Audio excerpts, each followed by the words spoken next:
Welcome to the Happiness of Pursuit podcast, where inspiring individuals share their stories about their path to success and how they found a way to live a passion-filled life. This podcast will inspire you to grow in your life, in your career, and in your relationships. It will teach you how to find happiness in your pursuits and how you too can start living a passion-filled life. Hello, everybody. Welcome back to episode number 35 of the Happiness of Pursuit podcast. On today's episode, we have Jessica Stollings, who is the president of Regenerations, which is an incredible company that helps to unite generations to build a better future.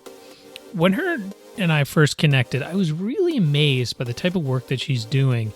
And when I reflected on it, it's definitely something that affects us both personally and professionally.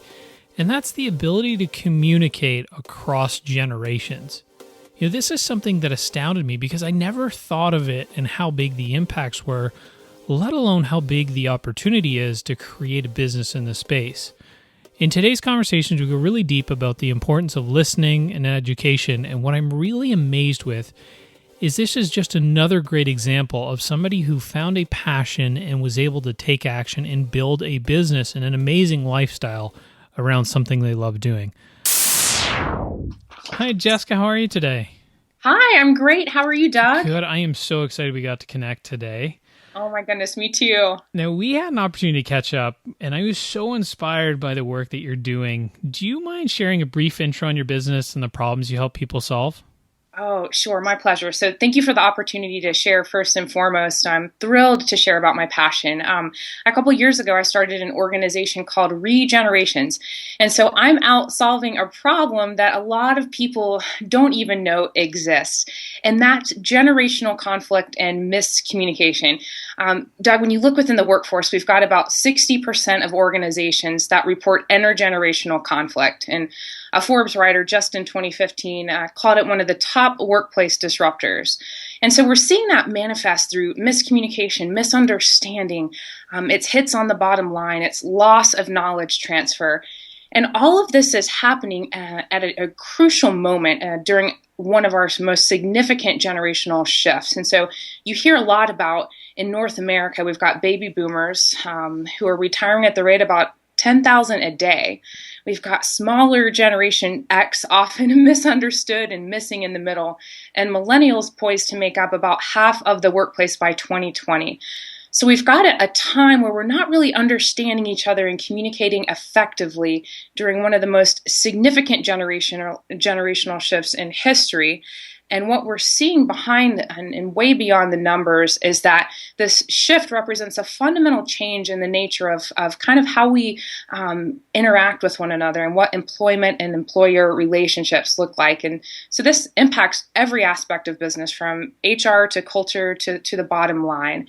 And so my passion in work is focused on increased understanding. And so we look at how do we transform this generational conflict that we're seeing into opportunity.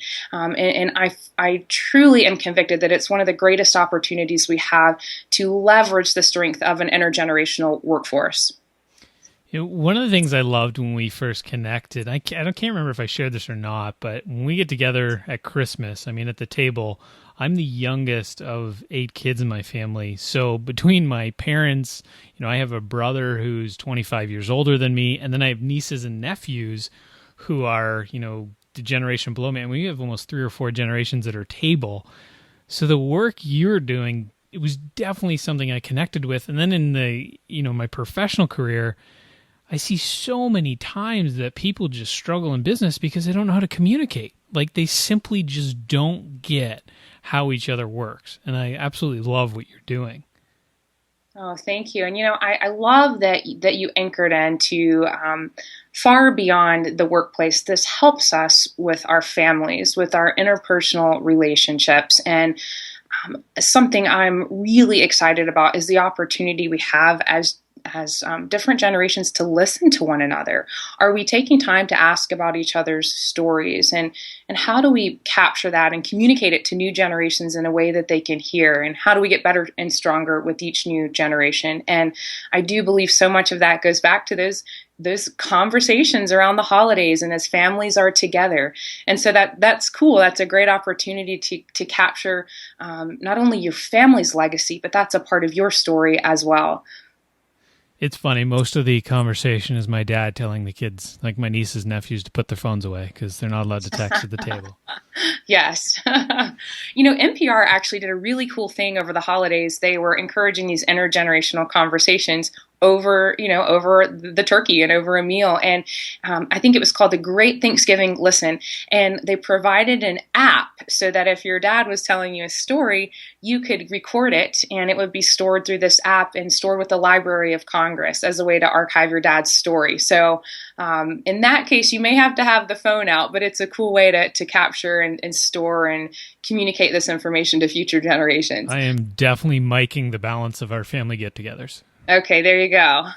Now, dealing with generational differences is definitely a really unique thing that I definitely relate to, but I can't imagine it was never something I would have thought of as a business. How did you get into that? And, where did this passion come from? So, Doug, you mean to tell me you're not up all night dreaming about intergenerational communication strategies? Well, since we talked a little bit. Oh, I know. That's one of the first questions I typically get is, where on earth did this develop? And, like many things in my life, this passion actually birthed out of a pain point. I was always a girl with a plan. I mean, you name it and I did it all throughout college. I mean, I'm the kind of girl that I have my to-do list, and if I do something outside of it, I add it on to check it off, right? And so my life had always been very linear and according to the plan. And so in college, I did internships. I played volleyball. I did my best to get good grades. I was involved in everything that I could. I went to all of the networking workshops. I wanted to be prepared for life after college. But no internship or formula could have ever prepared me for what life after college looked like. And so what I found was huge gaps between my expectations and my realities, both professionally and personally. I remember so excited to get my first apartment out of college. And, I'm from the South, and so we have an affinity for Pottery Barn. And so I was so excited. I'm going to have my cute little Pottery Barn apartment.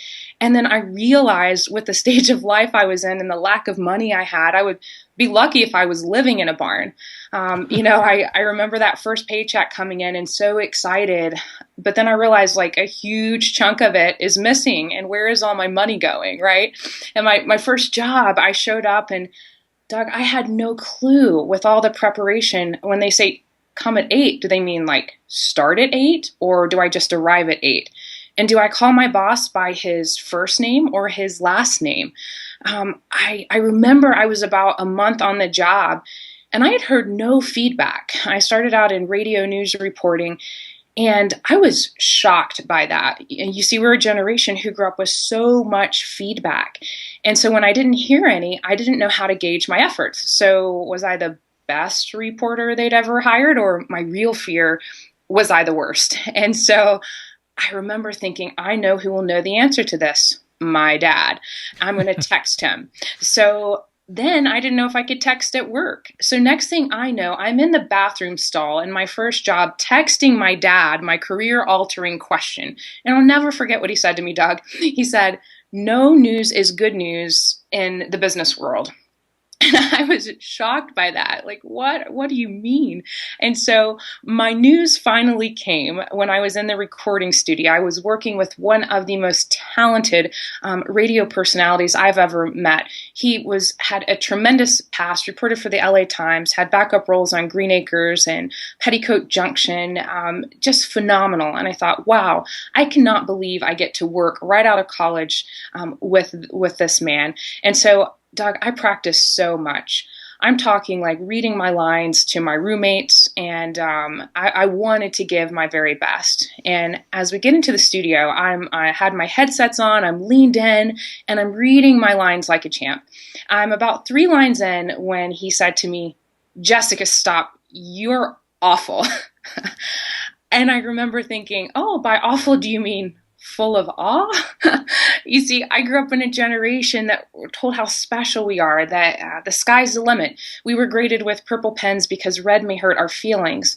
And the gentleman I was working with was a 60-something, and he was raised in a day that was very much based on the military chain of command. So here's what we're going to do. Now do it or we cut you. And so I had never heard that I wasn't good at something. And so I did what you naturally do the first time you hear that you're not good at something. And I tried not to do it, Doug, but it started with the shoulders. And next thing you know, I was sobbing on my first job. Oh, no. I know, right? Humiliating. I was humiliated, and he felt awful. And what we learned in the process is we started working together. He started mentoring me and coaching me, and I started teaching him some of the newer technology and systems that we were implementing in the studio.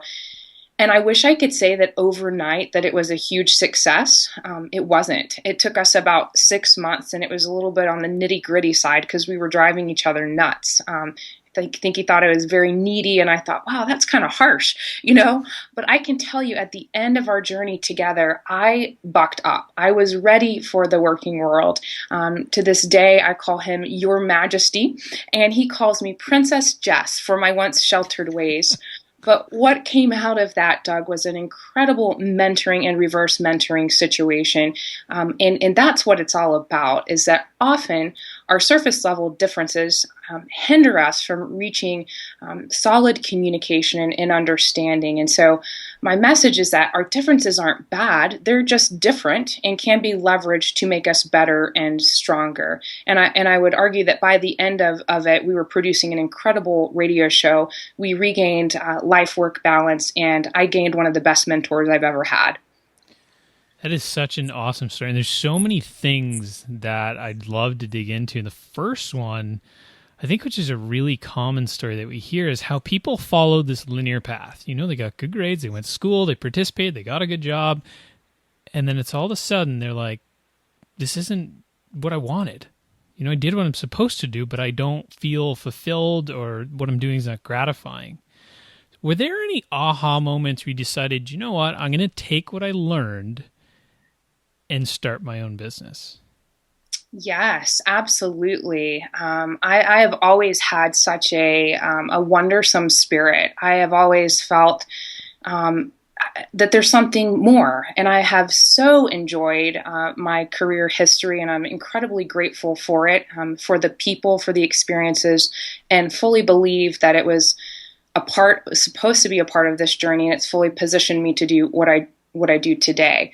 My journey into going full-time to a full-time hustle from a part-time is that, honestly, it started out trying to figure out, what is this thing, right? What is this thing that I love?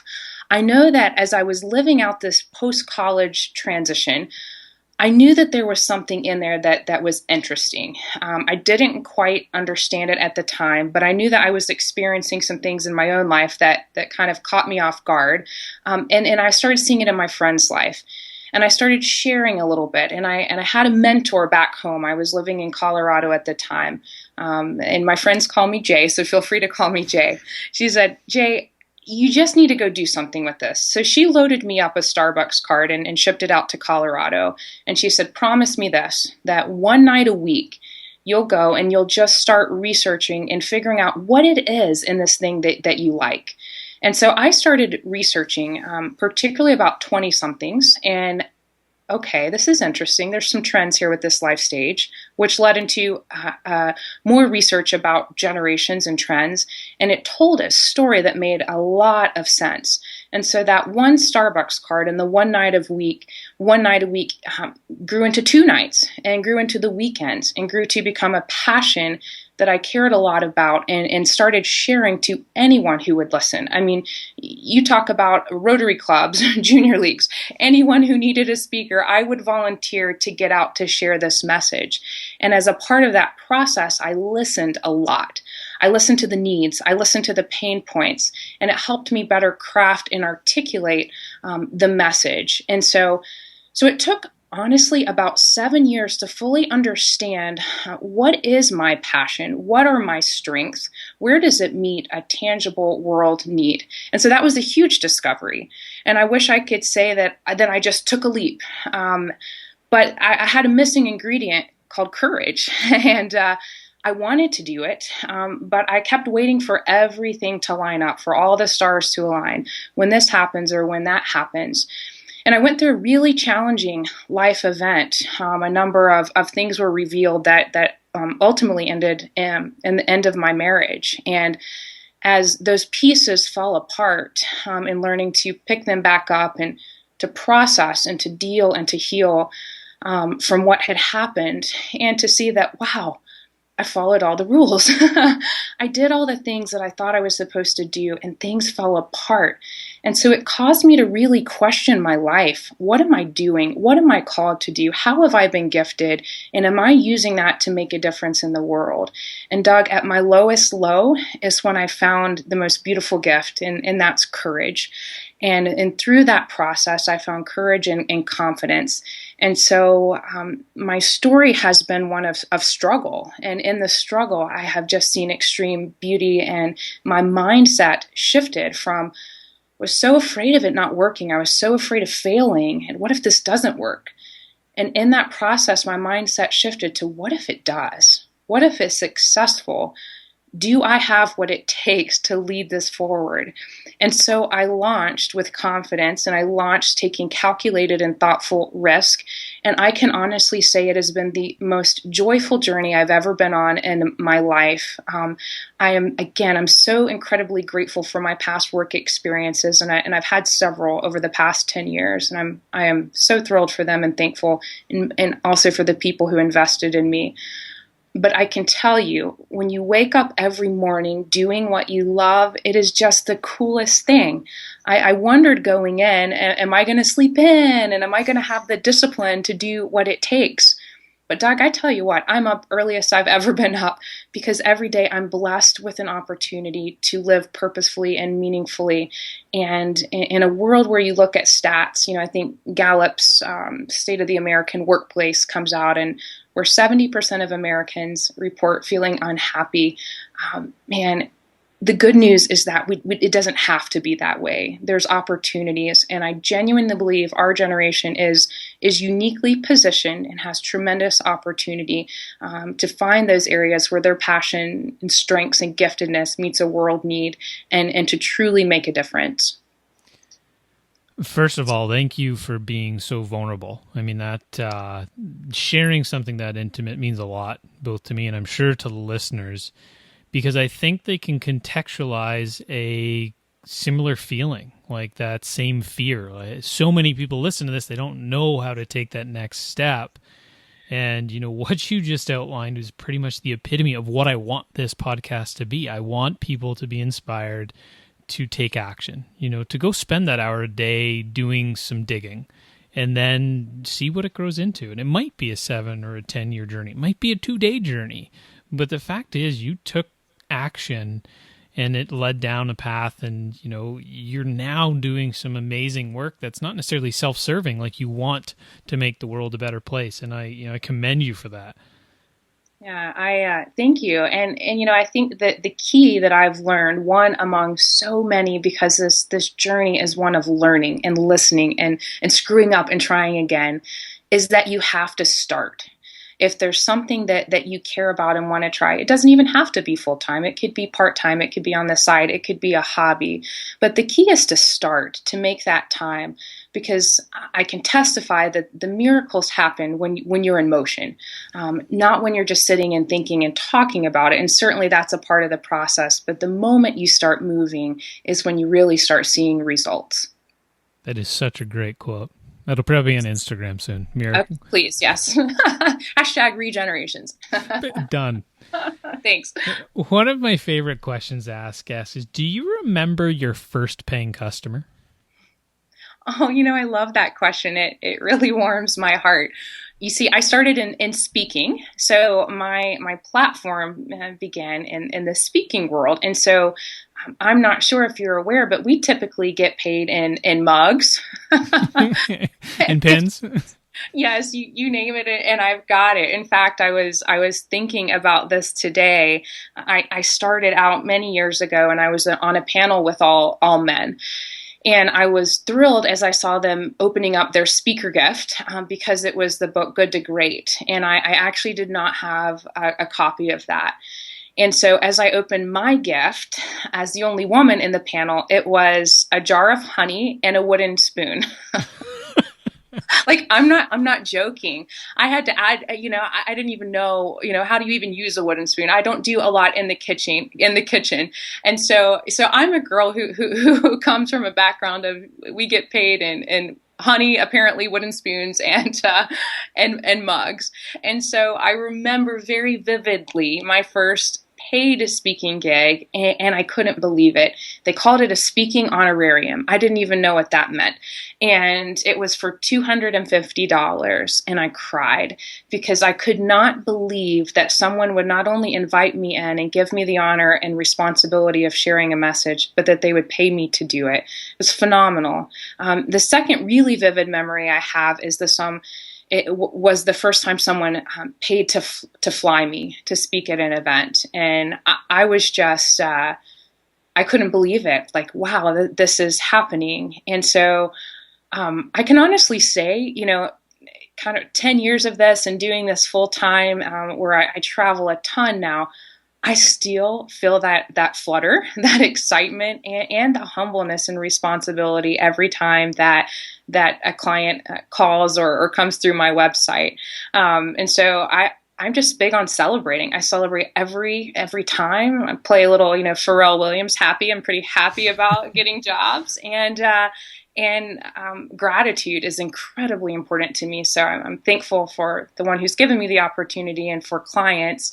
So I start with writing a thank you postcard and getting that out. And so I think gratitude has kind of been the thread from start to finish that just keeps it exciting and new. So I'm thrilled. It never gets old. One of the cool parts to me, like in the work that you're doing, is you get to work with so many generations, pardon the pun, but was there anything that you've done or recent projects or clients you've worked with that stood out? Oh, that's a fabulous question. So yeah, it's interesting. A majority of my work is keynote speaking, and I do some training and some consulting. I love, if possible, to stay on a little longer because you can see some results. My work is not an overnight fix. It takes time that will solve problems today and 10 years from today if we do it well. So often, I love staying in contact with clients, but from stories I've seen clients build physical walls in between cubicles of different generations to mitigate conflict, to see those walls coming down. I've seen safety increase within the workforce for some of my clients in the utility business. I've seen communities reap the economic as well as the overall health and wellness benefits of not just designing community for one generation, but seeing the benefit of all generations. Communication planning, recruiting strategies, lots of really cool things. But I've got to tell you one story that recently happened as I got an email from a client a couple of months ago who came to a seminar. And often when you see me on the agenda, I'm not always the most exciting one. When people see and hear generations, sometimes they shut down. But she had a millennial in the workplace that was just not doing a good job. And so she was actually going to fire her. And after coming to the seminar and hearing, and we had some good discussions after, part of what I advocate is understanding. And there's a lot of misunderstanding between performance issues and generational issues right now in the workplace. And so for the millennial generation, many of them have traveled a lot, but are unfamiliar with some of the workplace norms. And so it's on us as leaders to communicate those expectations, like if there's a dress code, a time to report, a texting policy, whatever it may be, and to sync communication channels and to offer feedback. And if they still have problems, then we do have a problem. But if we just can't assume that they know that. And so she went back and recommunicated communicated for the first time the expectations. And the millennial just said, oh, I had no idea. Thank you so much for letting me know. And so not only did she not get fired, she's now one of their top performing employees, and she just got a promotion. And so understanding that often these issues we're experiencing with a little time, understanding, expectation, and communication setting can be cleared up and improved. One of the things you keep mentioning, is listening and communication. And I think that goes so far beyond just generations, but people in general. And I think if they just adopted those two skill sets at work, their clients would be better off. They'd be better off internally. I mean, it's such a fundamental principle that I think people generally fail at across the board. Oh, yes. And honestly, I've had to work at that skill. I don't mind at all to speak. You may have noticed that.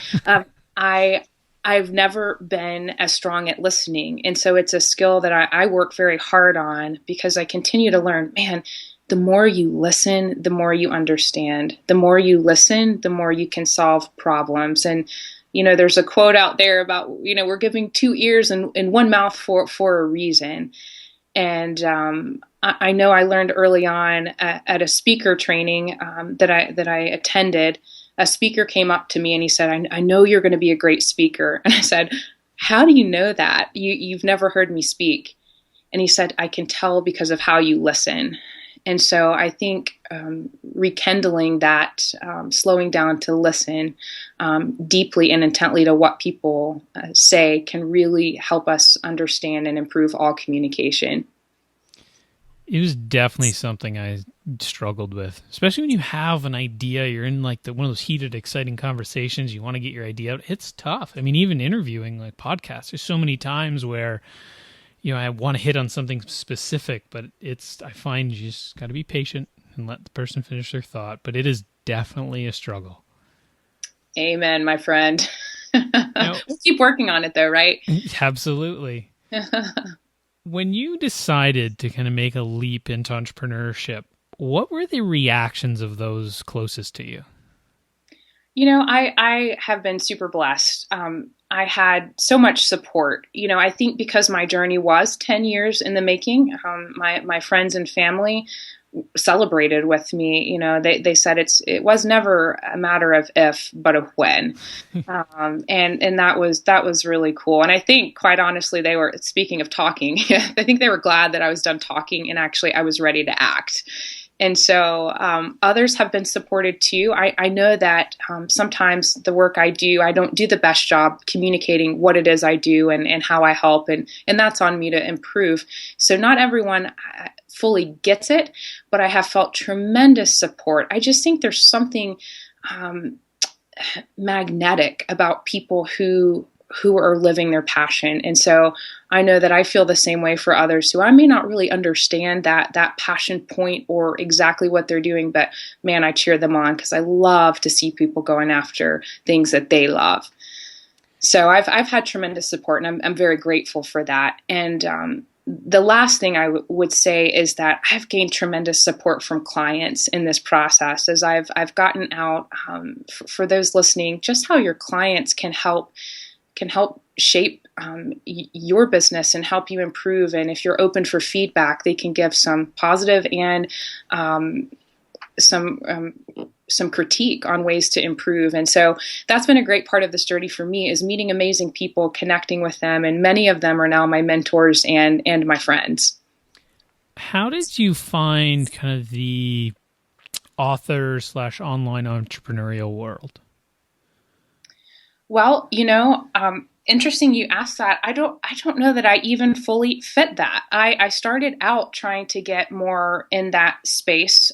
And so as I started learning about platform and what that means and how you form it, I was influenced a lot by Michael Hyatt's work. I attended his platform university and read his books. And there's a lot of great information out there these days on how you build your online platform and how you grow it over time and how you monetize it. Ironically, the more I I started getting out there, and I tried a lot of the things, by the way, starting out to figure out what works for Regenerations, what works for Jessica Stollings. And the more I've done this, I still keep up with the online world, but I do a lot more work in person, and that has been actually a better fit. So I love sharing and participating in the online movement, but if you get on my website and things like that, you'll notice it's a little different. I don't do a lot of the things that are recommended, of which I appreciate, but it just doesn't feel right for me. And so that's another thing that I've learned in the journey, is to be true to who you are and to do things that understand the trends and the best practices and learn all you can, but ultimately translate that into your gifts and strengths moving forward. I am so glad you brought that up, because I want people to feel like you don't have to fit a mold. You don't have to be on Facebook and have 10,000 followers, or be on Instagram and have 10,000 followers. You get to be you however you want to be. That is such an important point you just raised. Yeah, and it's going to be more authentic and more you. A prime example for me is, I almost lost sleep over it, because I know all the information. I know all the numbers. I know that on your website, if you have a pop-up, to a lead in, that your conversion rate is going to be so high. But for me, the more I thought about it, I felt that was, I don't want users on my website to have a pop-up. I want them to free-spiritedly, kind of roll around and be comfortable on my website. And so I don't use things like that. And, but I found other ways that work really well for me. And for me, getting out and speaking and having meetings and kind of old-fashioned word of mouth and face-to-face communication has been my best revenue generator and way to spread the message. What has been the most rewarding part of your entrepreneurial journey so far? Oh, that's a great question. I think it's the people that I've met, Doug. As I'm out and about, to me, the work I do has nothing to do with me. It has to do with the message that I think matters and can help make a difference, both with business and in life. And so as I've been out on that journey, what I've quickly realized there are some phenomenal organizations out there who have the tools and resources to do incredible things. They have the scale to do it. They just need a little help in communicating in a way that their target audience can understand. And so my joy has been getting out and getting to know all of these organizations and the people behind them to learn more about their mission. And by the way, some great stuff happening out there, and to support them. It's been an honor to listen. They open up and share their pain points. We start with, what's the problem? And we drill into that problem. And it's such an honor to feel trusted in that. And that people would invite me into their world is such an honor. And through that process of working together and sharing information and delivering information and solutions, that has brought me such joy, meeting people. And again, I've gained so many friends and mentors and people who I can't imagine my life without them now. And so all of that has come from this message. And so that's been my favorite part, is meeting incredible organizations and people. I'm so glad you took and you put that Starbucks coffee card to use. Right? I know. Now, if you could go back in time to when you started this journey, what would some of the advice you would give to your younger self? Oh, that's a wonderful question. So I would challenge younger Jessica to know who you are, and that it's okay to be you. It's okay that sometimes you may not fit or feel like you fit, to be you and to live fully and freely in who you are, and to be confident in that. So to believe in yourself. I would tell younger Jessica to be open for feedback, even when it stings, because that feedback that you can get back in any time, as you know, leading a podcast and having an online following, anything that you do and you put yourself out there with the platform, sometimes you open yourself up for some hard things. And so I would tell younger Jessica to be open for feedback and to test it. And if there's a trend there, to know that that's a gift to improve and to get forward, and to know when to discern that it's just somebody having a bad day, and that really neither piece of feedback, whether it's a executive wanting to fly me across the country, or if it's an auditor telling me I'm just a mediocre speaker, and I've had both at the same conference, that neither one of those defines me or my worth. And so that maturity, I think that comes. I would also tell my younger self to ask more questions, to be more curious. One of my mentors taught me a valuable lesson last year when I was getting feedback from my clients, and I had some client surveys coming in. He said, you missed the most important question, Jessica. And I thought I really felt pretty good about my questions. And he taught me to ask, why did you hire me? Because so many times I've gone in thinking I'm fixing XYZ problem when that's not the issue. Why did you hire me? And that is the first question I ask clients.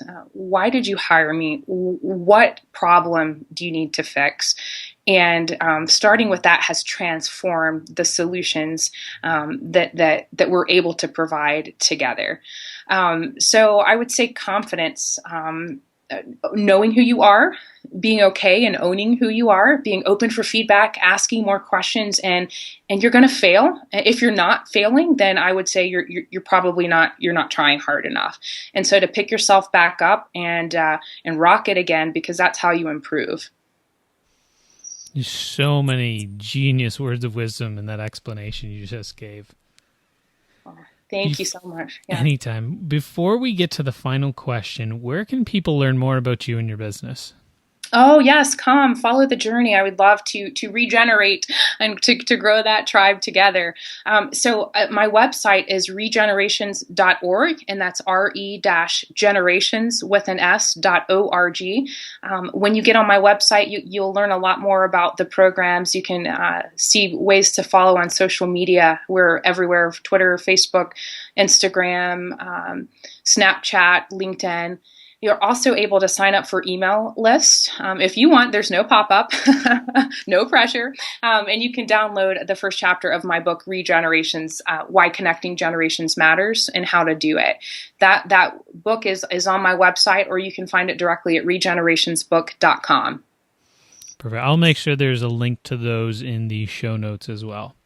Thank you. And the final question for today: what is the one piece of advice or lesson you can share with the listeners to inspire them to find happiness in their pursuit? One, Doug. Only one? You can give more than one. Okay, I was going to say, can I get 3 out of you? Can we bargain here? So I love that you challenge us to pare it down, because as an entrepreneur, I think as we're out and about, learning is the name of our game.